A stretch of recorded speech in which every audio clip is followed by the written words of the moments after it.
Seja bem-vindo ao nosso canal, um relato de coragem, amor e perseverança que vai renovar a sua fé hoje.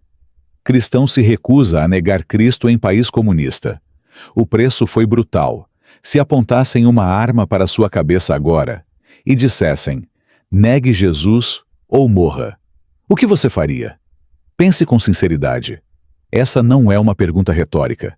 É uma realidade vivida por milhares de cristãos neste exato momento. Em prisões, porões e campos de trabalho forçado. Gente como eu e você, que só cometeu um crime: amar e seguir Jesus Cristo com fidelidade inegociável. E entre essas histórias, há uma que se destaca. Porque parece ficção, mas é real. Parece um filme, mas é uma biografia sagrada de sofrimento, coragem e fé. A história de um homem que olhou nos olhos do comunismo, da tortura e da morte, e não abaixou a cabeça. Ele não fugiu. Ele não negociou. Ele preferiu sofrer o inferno na terra do que negar o céu eterno. O nome dele é Richard Wurmbrand, pastor, escritor, mártir moderno. E nesta jornada que vamos viver juntos, você vai conhecer o preço brutal que ele pagou por não negar Cristo. E o quanto essa história ainda nos confronta hoje. Este vídeo não é entretenimento. É um chamado. Não é apenas história. É memória viva de um tempo que insiste em voltar. É também um alerta. A perseguição não ficou no passado. Ela está batendo à nossa porta. Curta agora este vídeo para que ele alcance mais pessoas. Comente. Você teria coragem de morrer por Cristo? Compartilhe com alguém que precisa ouvir essa verdade urgente. Prepare seu coração. Você está prestes a caminhar por celas escuras, ouvir gritos que o mundo esqueceu e enxergar uma fé que resistiu ao pior que o homem pode fazer. E ao final, você vai precisar responder: e se fosse comigo?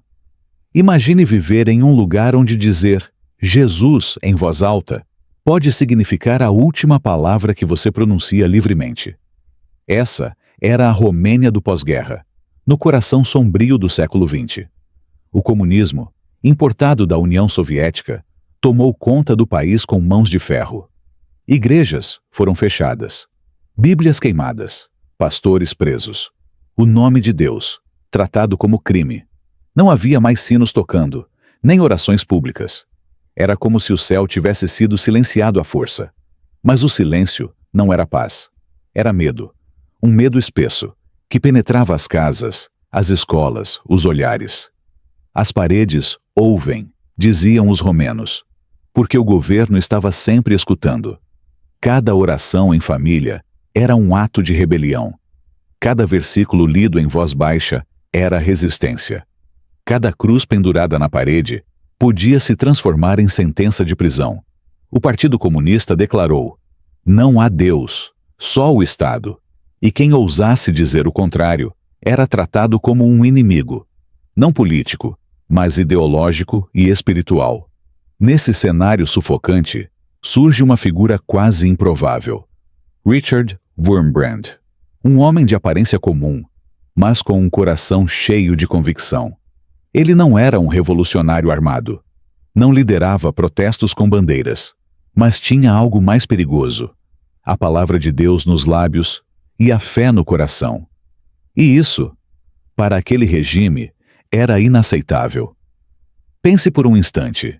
E se sua Bíblia fosse hoje um objeto proibido, você a esconderia? Ou a compartilharia? Enquanto muitos cristãos se escondiam, outros fugiam. Richard fez uma escolha diferente. Ele decidiu ficar. Ele decidiu falar. E o que parecia apenas uma decisão pessoal se tornaria um terremoto espiritual em um país adormecido pelo medo. Este foi apenas o começo. E a cada passo, a tensão crescia. Porque quando o nome de Jesus é silenciado, ele começa a ecoar com mais força na alma dos justos. Mas para entender o tamanho do sacrifício, é preciso primeiro conhecer o homem. Quem era Richard Wurmbrand, antes das grades, antes das cicatrizes? Richard nasceu em 1909, em uma família judia, no coração da Romênia. Sua juventude foi marcada pelo ceticismo. Inteligente, lógico, estudioso, tornou-se ateu convicto. Para ele, Deus era uma invenção, uma bengala para mentes fracas. Buscava sentido nas ideologias do mundo, nas filosofias humanas, nas promessas vazias da razão. Mas Deus não desiste dos seus. Durante uma viagem à aldeia montanhosa de Fagarash, Richard ficou gravemente doente. Um simples camponês cristão o acolheu em casa e orou por ele. A cura veio, mas mais que isso, a semente do Evangelho foi plantada. Pouco tempo depois, ele e sua esposa, Sabina, também judia, tiveram um encontro sobrenatural com Cristo. Converteram-se. E ali, o ateu frio tornou-se um homem inflamado pelo amor de Jesus. Um pastor que não falava apenas com a boca, mas com a vida. Talvez você conheça alguém assim. Alguém que hoje rejeita a fé, mas que pode ser tocado por um simples gesto de amor em nome de Cristo. Richard se destacou como pregador. Seu ensino era profundo, bíblico e cheio de compaixão. Multidões se reuniam para ouvi-lo. Mas quando o comunismo chegou, o que era fé virou resistência. O que era púlpito virou trincheira. Sabina, sua esposa, foi a primeira a sentir o custo. Seus parentes morreram no Holocausto. Depois, os dois seriam proibidos de evangelizar. Mas recusaram o silêncio. Enquanto o regime espalhava medo, Richard reunia grupos em porões, florestas e casas secretas. Ele pregava o amor de Cristo para comunistas, soldados e prisioneiros. A escolha estava feita. Ele sabia que aquela fé ia custar caro. Mas não havia como voltar atrás. Um cristão verdadeiro não pode ser apenas parte da igreja secreta. Ele deve estar pronto para ser parte da igreja sofredora. Essas palavras, ditas por ele ainda em liberdade, já anunciavam o que viria. Porque em breve, o culto seria interrompido e a cruz começaria a pesar. O evangelho sempre foi contracultural. Mas, para Richard Wurmbrand, pregar passou de desafio espiritual para um ato considerado criminoso. Era o final dos anos 1940. O Partido Comunista consolidava seu domínio sobre a Romênia. A nova ordem não admitia lealdades concorrentes, e Jesus Cristo era visto como um concorrente perigoso. A igreja foi domesticada. Pastores passaram a ser controlados pelo governo. Sermões deveriam exaltar o Estado, não o Salvador. E muitos, infelizmente, cederam, por medo ou conveniência. Mas Richard, não. Ele se levantou no meio de uma assembleia de líderes religiosos, onde todos estavam sendo convocados a cooperar com o regime. Diante de microfones, oficiais e olhares de reprovação, ele declarou: "Devemos obedecer a Deus antes dos homens." Aquela frase foi como um tiro, não no corpo, mas no sistema. A partir dali, ele se tornou um homem marcado. As reuniões da igreja passaram a ser feitas em porões abafados, com portas trancadas, luzes apagadas e louvores sussurrados. Os cultos eram clandestinos. Cada hino era um risco. Cada oração, um ato de guerra espiritual. A Bíblia passou a circular escondida. Cópias feitas à mão. Folhas amassadas de tanto serem passadas. Os batismos eram feitos em rios afastados, sempre sob o risco de emboscada. Pergunta para engajamento: e se pregar o Evangelho se tornasse crime no Brasil?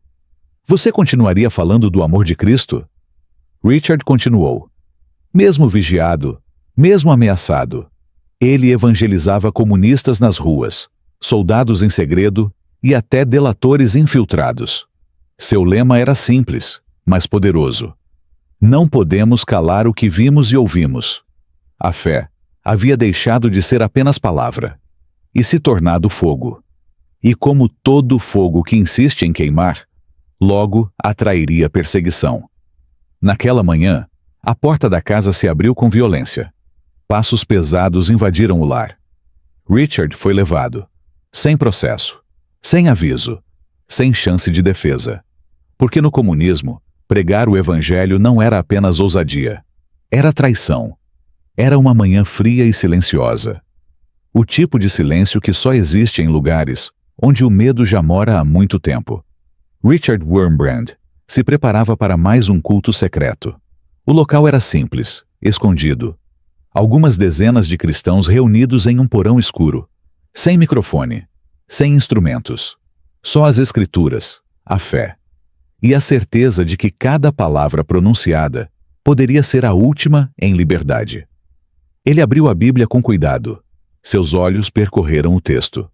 O tema do dia: sede fiéis até a morte, e dar-te-ei a coroa da vida. Apocalipse 2:10. Era como se o próprio Espírito estivesse avisando. A reunião começou.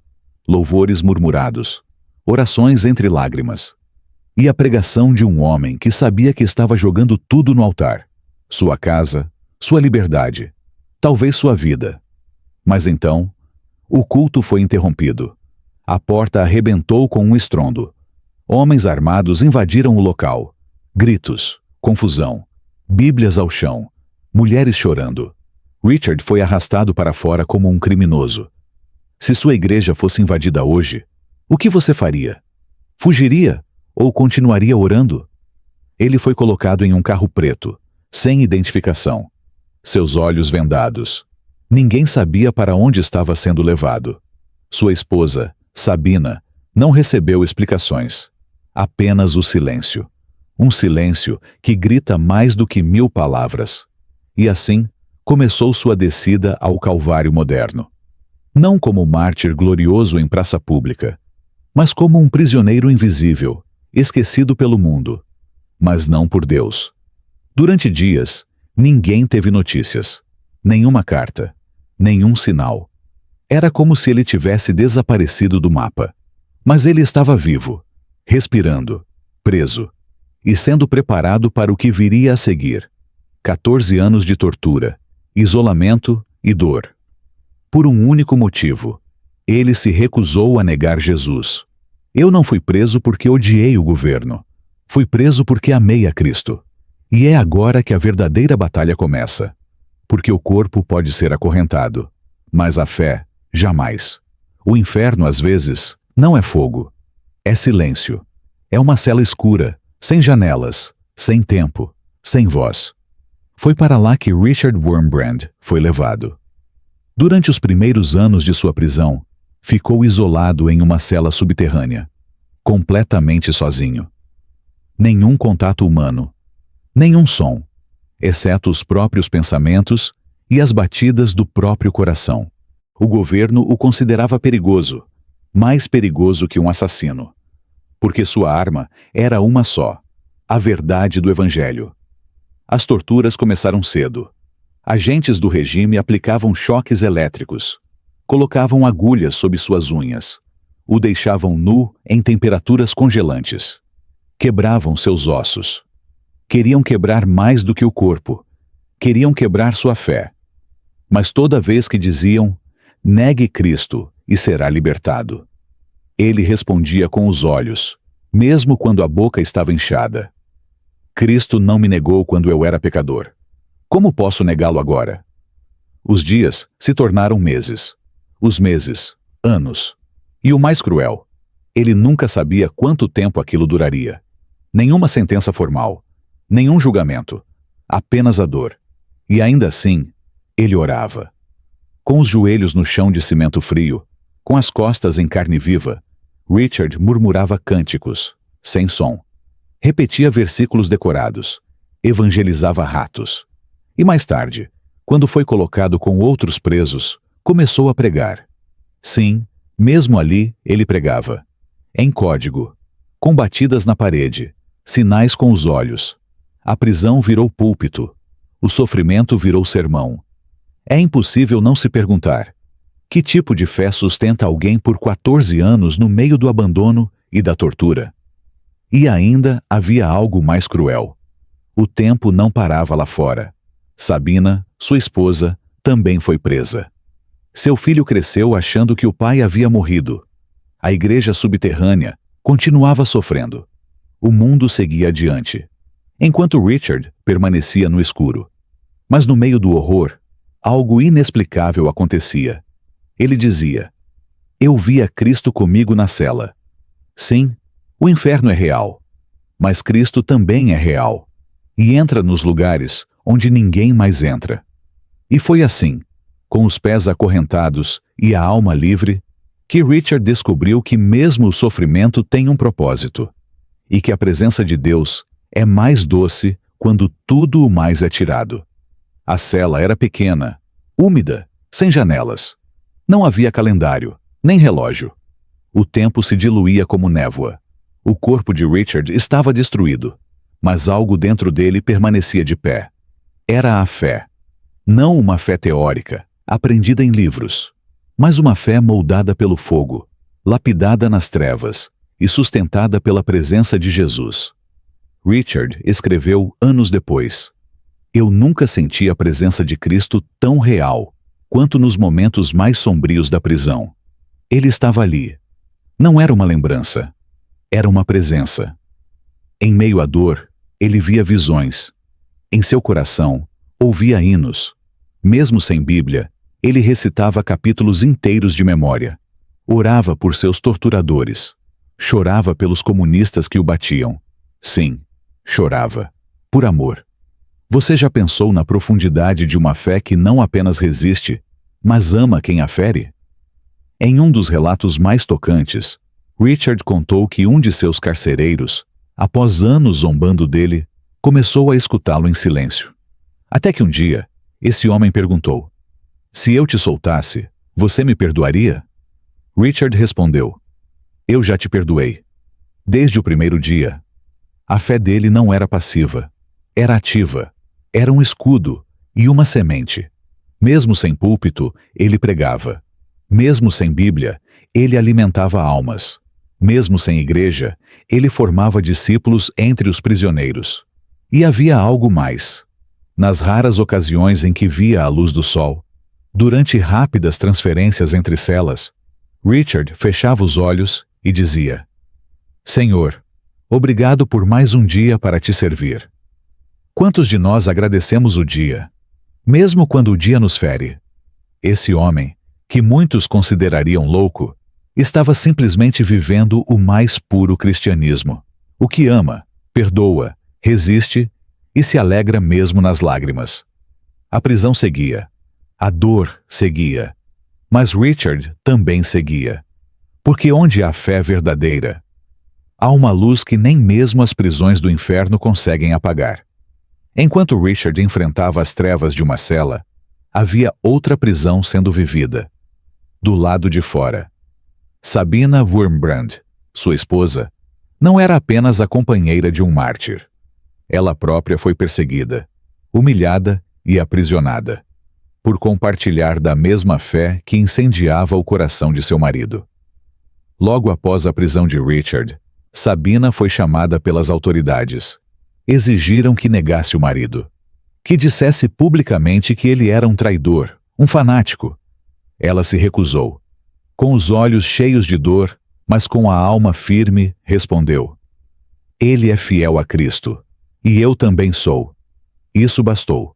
Foi presa, condenada a trabalhos forçados em campos comunistas. Trabalhou exaustivamente, cavando valas, carregando pedras, sendo insultada, vigiada, alimentada como um animal. Perdeu tudo: casa, bens, conforto, segurança. Mas nunca perdeu a fé. O filho do casal, Mihai, ficou sozinho. Foi acolhido por amigos cristãos, também perseguidos, que arriscaram tudo para que ele tivesse onde dormir e o que comer. Imagine o coração de uma mãe, separada do filho e do marido, sem notícias, sem certeza se estavam vivos. Quantas pessoas hoje trocariam a fé pela estabilidade de seus filhos? Quantas aguentariam ver sua casa ser destruída por amor ao Evangelho? Sabina suportou. E mais, testemunhou. Enquanto trabalhava, cantava salmos. Enquanto sofria, orava pelas outras prisioneiras. Em meio à dor, consolava. Em silêncio, evangelizava. A prisão para ela também virou missão. Certa vez, Uma guarda se irritou com sua serenidade e gritou: "Como você pode continuar sorrindo?" Sabina respondeu: "Porque conheço aquele que venceu o mundo." Ela não sabia que Richard ainda estava vivo. Ele também não sabia se ela havia resistido. E, no entanto, ambos continuaram fiéis, como se o espírito os mantivesse conectados, além dos muros e das distâncias.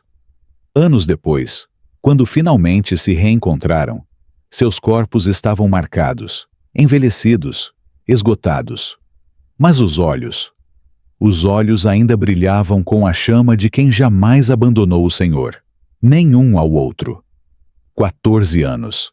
Esse foi o tempo que Richard Wurmbrand passou escondido do mundo, entre celas, torturas e interrogatórios intermináveis. Mas em 1964, algo inesperado aconteceu. Ele foi libertado. Não por arrependimento do regime, mas por pressão internacional. Cristãos do Ocidente começaram a ouvir sussurros da perseguição brutal que ocorria atrás da cortina de ferro. Uma mobilização silenciosa começou. E o governo romeno, pressionado por interesses políticos e econômicos, decidiu vendê-lo. Isso mesmo, vendeu Richard a um grupo cristão norueguês por $10.000. Sim, um homem foi tratado como mercadoria, mas ironicamente, foi essa transação que libertou um dos maiores testemunhos vivos da fé cristã do século XX. Quando saiu da Romênia, Richard poderia ter se calado. Poderia ter se escondido. Poderia ter vivido o resto da vida em silêncio, curando suas feridas em algum lugar seguro. Mas ele fez exatamente o oposto. Ele subiu em palcos, foi às conferências, falou em parlamentos, mostrou ao mundo suas cicatrizes, literalmente, tirando a camisa para revelar as marcas da tortura, e gritou: "Esta é a realidade dos que seguem a Cristo em países comunistas. E vocês, que têm liberdade, o que estão fazendo com ela?" Richard escreveu o livro Torturado por Amor a Cristo. Um relato cru, poderoso, impossível de ignorar. A obra foi traduzida para dezenas de idiomas e distribuída por todo o planeta. Onde antes havia silêncio, agora havia voz. E junto com Sabina, fundou a missão A Voz dos Mártires, uma organização que até hoje apoia cristãos perseguidos em mais de 70 países. O sofrimento dele não terminou na prisão. Ele transformou a dor em missão. As feridas viraram janelas para a verdade. A perseguição virou plataforma para o Evangelho. Em cada lugar que ia, Richard fazia a mesma pergunta com olhar firme: "E se fosse com você?" E essa pergunta ecoa até hoje. Porque o mundo moderno tenta nos anestesiar, mas existem cristãos que ainda hoje vivem o que Richard viveu, agora, neste instante. E a pergunta permanece: você está ouvindo o grito deles? Liberdade, para Richard Wurmbrand, não significava conforto, significava responsabilidade. Mesmo após sua libertação, as cicatrizes em seu corpo permaneciam. E não eram poucas: marcas de queimaduras, ossos mal curados, dentes perdidos, dores constantes. Caminhava com dificuldade, respirava com esforço, mas falava com autoridade, porque falava como alguém que realmente havia pagado o preço por não negar Jesus. Durante os anos que se seguiram, Richard viajou o mundo, mas nunca se afastou de sua missão: ser a voz daqueles que ainda estavam presos, escondidos, calados pela força do ódio. E mais do que falar da perseguição, ele falava da glória de Cristo. Não temos pena de nós. Temos pena dos que ainda não conhecem o amor que nos sustenta, até mesmo nas prisões. Sabina, ao seu lado, continuava firme. Juntos, visitavam comunidades de cristãos perseguidos, reuniam recursos, treinavam missionários e, acima de tudo, testemunhavam. Eles não romantizaram a dor, mas também não a desperdiçaram. Cada lágrima se tornou adubo para a semente do Evangelho. O preço que pagaram foi alto. Anos sem o filho. Sonhos interrompidos. corpos quebrados, uma juventude inteira sacrificada. Mas, aos olhos do céu, nada disso foi em vão. E quando perguntavam a Richard se ele faria tudo de novo, sua resposta era simples, sem hesitar. Sim, porque vale a pena sofrer por aquele que sofreu por mim. Hoje, muitas igrejas têm liberdade, Bíblias aos montes, tecnologia, eventos, música, estrutura. Mas será que temos a mesma chama, o mesmo amor incondicional por Cristo? Talvez o que falte à nossa geração não seja mais conhecimento, mas mais entrega, mais cruz, mais fidelidade, mesmo quando custa caro. Richard não buscou ser mártir. Ele buscou ser fiel. E sua fidelidade, mesmo ferida, brilha até hoje como um farol em meio à escuridão crescente do mundo. A história de Richard Wurmbrand não é apenas uma memória distante. Ela é um espelho que reflete a fé verdadeira e também revela o quanto nossa própria fé tem sido moldada pelo conforto. Ele teve tudo para ceder. Teve medo, teve fome, teve solidão, mas nunca negou, nunca retrocedeu. E você? Vivemos em um tempo onde muitos abandonam Cristo por muito menos. Por pressão social, por medo de críticas, por amizades, por status, por não querer parecer fanático. Mas Richard enfrentou o sistema mais cruel de seu tempo, sem armas, sem alianças políticas, sem gritar. Ele enfrentou com oração, com perdão, com fé inquebrantável. E com isso, derrubou fortalezas invisíveis que nenhum exército terrestre conseguiria tocar. Hoje, milhares de cristãos seguem esse mesmo caminho. Na China, na Coreia do Norte, em partes da África, em países muçulmanos e até mesmo em lugares onde a perseguição é silenciosa, mas real, como em muitas escolas, empresas e redes sociais ao redor do mundo. A perseguição mudou de forma, mas nunca deixou de existir. E é por isso que a história de Richard nos chama a algo maior. Não apenas admiração, mas decisão. Não tenha medo de carregar a cruz. Tenha medo de viver sem ela. A cruz é pesada, a cruz machuca, mas é na cruz que a glória se revela. Se você fosse preso hoje, pelo simples fato de amar a Jesus, você o negaria? Se chegassem até você e dissessem, é só assinar este papel.